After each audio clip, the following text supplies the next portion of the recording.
we have come to realize that the relationships that we build, that we establish, that we create and seek to maintain, to retain, to sustain, to service, and also would struggle to expand, to grow, to enrich, to strengthen, are actually governed in the main by emotions. The relationships are emotional, driven by feelings, regulated by impulses and instincts. Sometimes you can't justify, you are not able to account for some of the moves, some of the moods that characterize relationships, some of the attitudes that can develop between the parties. And sometimes the emotions are the initial attractions that connect the parties and draw them into a relationship. And these feelings, these emotions may also be to blame for potential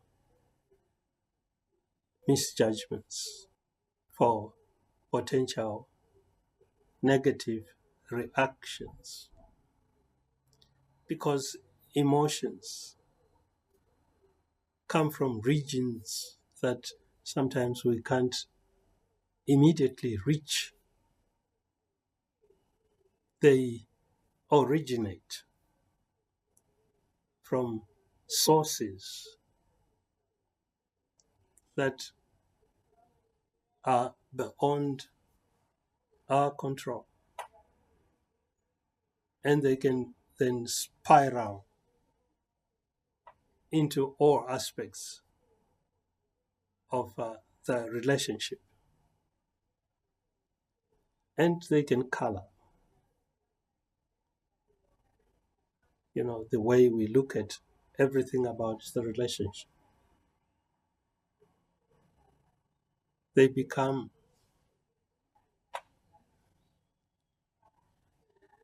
a government unto itself.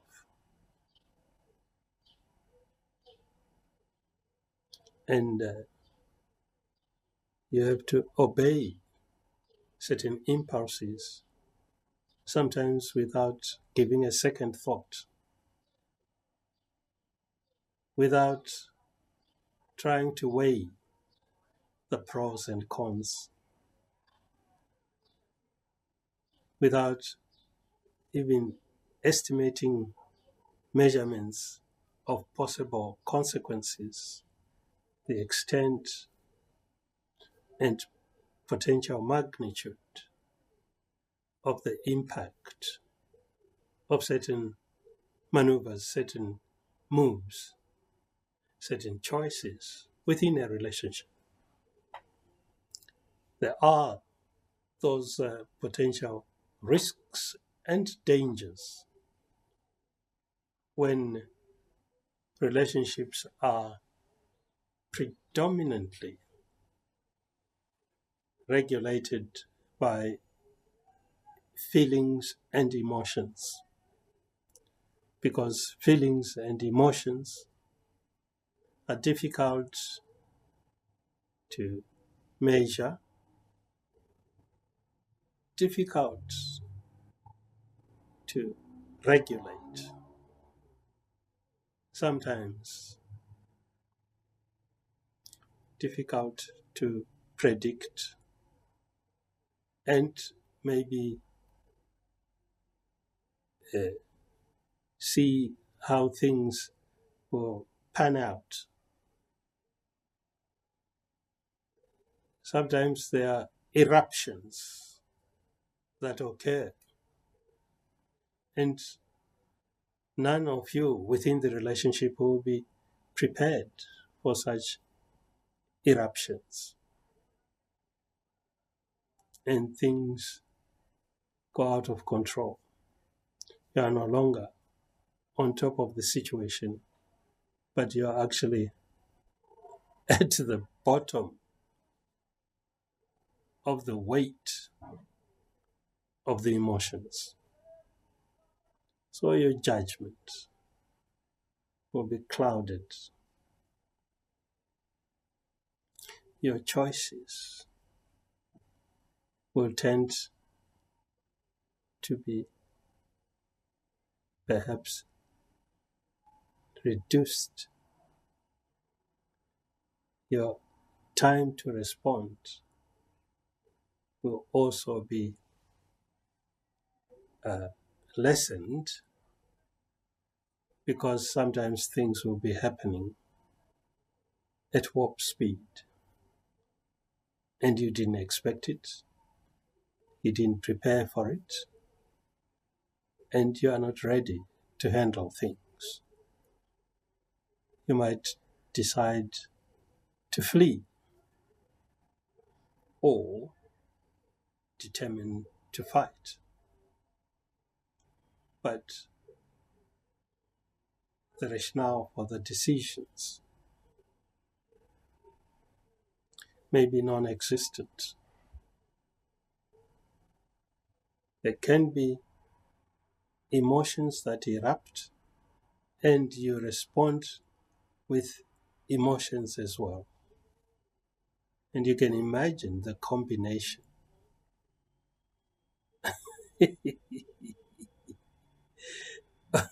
of emotional triggers and emotional responses to emotional triggers. This compounded situation gets out of hand, and before you realize what is happening, before you find your feet, your relationship is destroyed. But we must realize that this resource called emotions can also be an enabler. It can be the source of energy.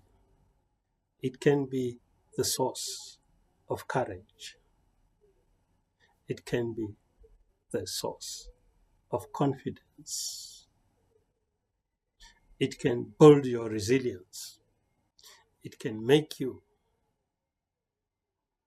to endure, last longer, to sacrifice, to go the extra mile, to act beyond yourself, beyond call of duty. And therefore, we got to be very careful about the way we administer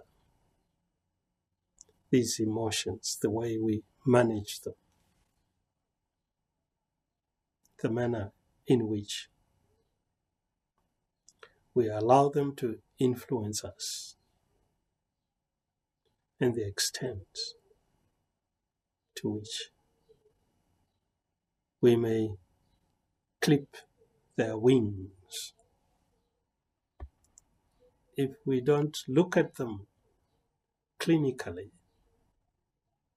objectively, judgmatically, we run the risk of forfeiting some advantages that can accrue from the exploitation of those feelings, of those emotions, of those impulses, of those instincts. We can also run the risk of succumbing to unreasonable instincts that can lead to losses, to incurring costs, to get heartbroken, to lose opportunities and prospects, to tarnish our image, to hurt even our partners in the relationship. So we have to be extra careful, tread cautiously, always remind ourselves when feelings crop up to ensure that we appraise those feelings and see where they could lead us to and determine how much is to be gained and how much stands to be lost, and try and balance things in order to draw conclusions that will be of benefit, firstly to the relationship, and secondly to either party to that relationship. Otherwise, if we allow ourselves to drift without really stopping tape in order to clearly see what could emerge, then we'll become pawns in a game. This is copyright Taurai Eric Hamaziripi checking out.